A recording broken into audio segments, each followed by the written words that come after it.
Bonsoir à toutes et à tous, bienvenue dans un tout nouvel épisode des Sartois du Web avec une nouvelle table ronde. Ce mois-ci, on parlera de l'impact des réseaux sociaux sur la culture, que ce soit TikTok, Instagram, Facebook ou même sur Twitch. Je serai avec 3 personnes, avec Annabelle, avec Dorothée et Dylan pour parler de ça pendant 2 parties.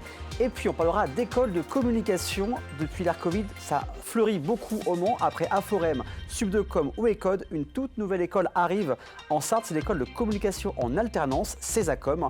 Je serai avec Gwenaëlle Leclerc, sa responsable d'admission, qui sera avec nous en 3e partie. Et puis, Noël approche et dans un petit mois, les listes de Noël aussi. On va consommer local avec le Joyeux Local et l'association Alternative Sartoise qui ouvre dès le samedi 25 novembre au centre commercial des Jacobins. Et on finira l'émission avec le ZAP de cette semaine et Baptiste Coulon qui milite pour la consommation verte, éco-responsable. Il a créé le réseau social local, Génération Locale. Pour cette fin d'année, il va dire toutes les nouveautés et les mises à jour de son application. Mais dès à présent, c'est le chiffre de la semaine. 6, comme le 6 décembre, il va y avoir la semaine prochaine l'avant-première du film sur les 24 heures du Mans, sur le centenaire des 24 heures du Mans au CGR Saint-Saturnin. Il y aura plein de pilotes de présents, 6 pilotes de l'écurie italienne, avec aussi Julien Canal ou encore Norman Nato, entre autres. Vous pourrez suivre bien sûr ça sur les réseaux sociaux. Il y aura aussi Bruno Van Destik, Messaoud Benterki. Le début de la soirée commence le 6 décembre à 18h30 par des dédicaces, puis le film et un débat juste après le film. Par contre, c'est complet pour l'instant, mais il y aura d'autres diffusions du film dès le 7 décembre au CGR de Saint-Saturnin. Plus d'informations sur la page Facebook du CGR, mais également sur www.24heures-du-Mans.com. Voilà pour les 24 heures du Mans. Et maintenant, parlons un peu de réseaux sociaux.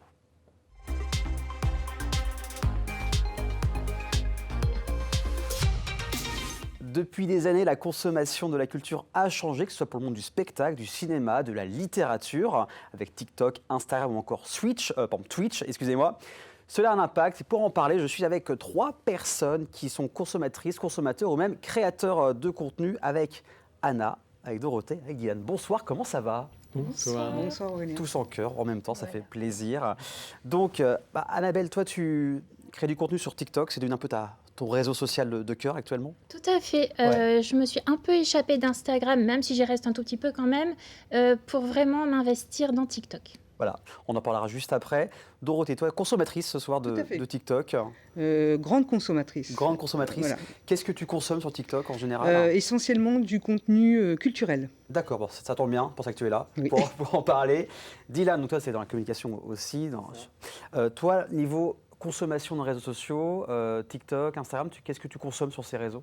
Alors TikTok, ça va être plutôt de la comédie, des musiques, ça peut être aussi des annonces de films, des bandes annonces, tout ce qui touche à la culture, bien sûr. Donc c'est bien, il y a plein de choses différentes.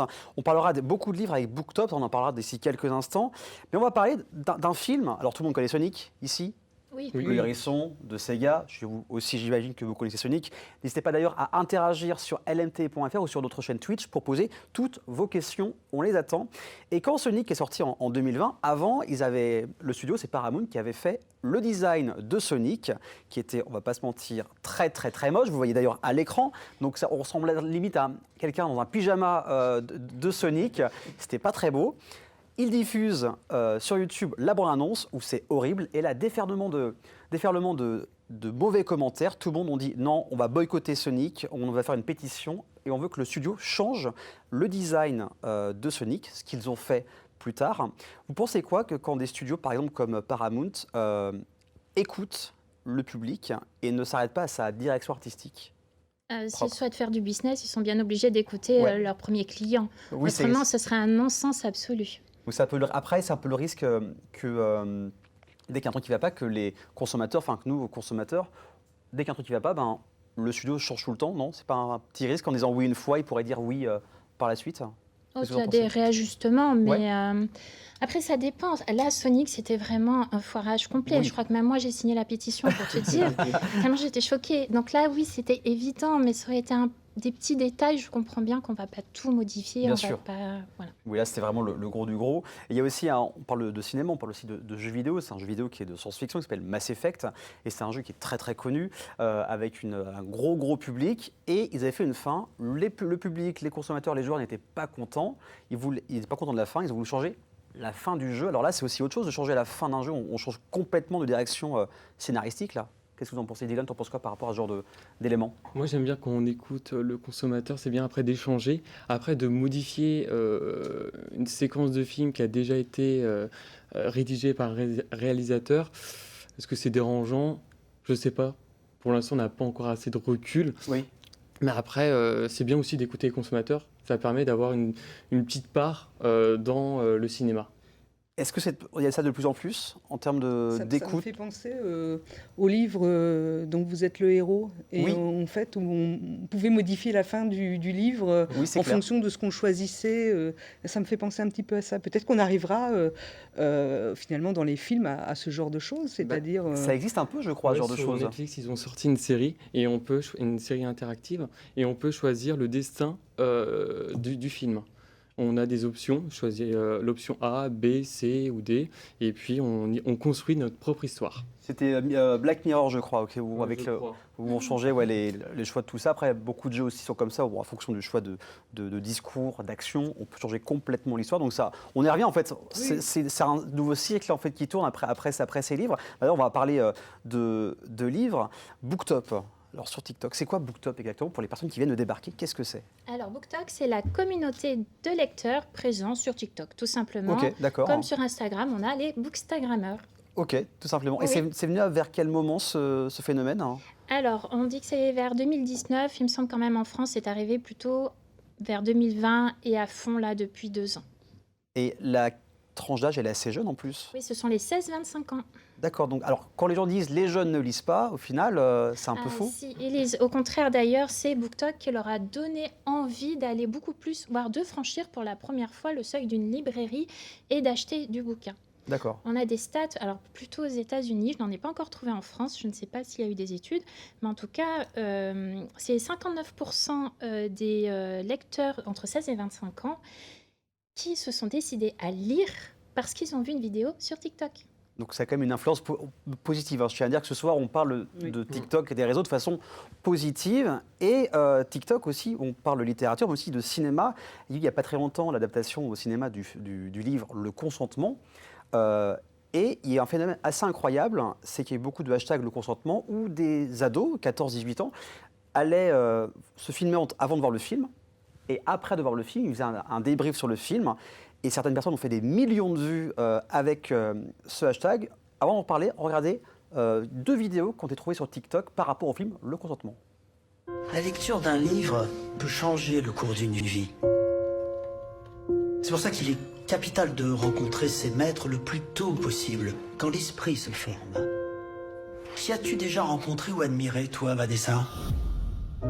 Je suis allée voir le film Le Consentement et ça m'a vraiment choquée. Je pense que vous avez vu la trend autour de ce film. Mais pour ceux qui savent pas, Le Consentement, c'est un film qui raconte l'histoire de Vanessa Springora. Et donc ça parle de l'histoire d'amour qu'elle a eue avec le célèbre écrivain Gabriel Matzneff quand elle avait 14 ans et lui 50. Je suis allée voir le film avec une amie à moi et franchement, il y a des scènes, elles sont dures à regarder. Pire, moi, ce qui m'a choquée, c'est à quel point c'était banalisé en fait, ce genre de comportement. On parle d'une époque, c'était genre en 90. Enfin, c'est l'époque de nos parents, genre ils étaient déjà adultes et tout. Et genre, les gens laissaient passer ça et ça choquait personne. Le pire, c'est que ce mec-là, Gabriel Matzneff, était giga connu. C'est quand même incroyable d'avoir des millions de vues et que 150 000 personnes en France ont été voir le film suite à cette tendance TikTok. Comment on peut l'analyser ça aujourd'hui, surtout sur ce film-là, qui ait autant de succès grâce à TikTok? Après, moi, quand je regarde la bande-annonce, on a tout de suite la larme à l'œil. Oui. Parce qu'ils choisissent, les utilisateurs, des séquences vraiment très dans l'émotion. Ils s'emparent vraiment du film. C'est comme si c'était eux qui avaient fait le film. Et ça donne vraiment la larme à l'œil. Donc on a envie vraiment d'aller voir ce film. Et oui, c'est vrai qu'il y a le retour des personnes et c'est peut-être un moyen. Au niveau du marketing, par la suite, TikTok, ça va être incroyable avec ce genre de retour. Vous pensez que les studios, même les éditeurs, vont utiliser ce genre de choses pour développer leur marketing? Alors, on sait que, j'ai écouté une émission dessus tout à l'heure, que certaines, comment on appelle, boîtes de prod, ont mis des films en séquence coupée entre 1 et 3 minutes et on balançait tout le film comme ça sur TikTok. D'accord. Voilà, mais l'analyse disait qu'est-ce qu'ils cherchent en fait, à part faire des vues et créer du clic vers leur site ou autre, quelle est la finalité? Du coup, on transforme une œuvre d'art en contenu, alors qu'une œuvre d'art est-elle du contenu, ce qui pose aussi beaucoup de questions au sujet du livre, pour revenir juste un peu à ce qu'on disait avant, c'est-à-dire que choisir ce qui se passe dans un bouquin, est-ce qu'on n'est pas juste en train d'en faire un produit marketing de ce bouquin au lieu d'en faire une œuvre, parce que c'est quand même une démarche intime de l'auteur ou de l'autrice, et on en vient à vouloir un truc hyper marketé. Et c'est la dérive, on va dire, avec TikTok.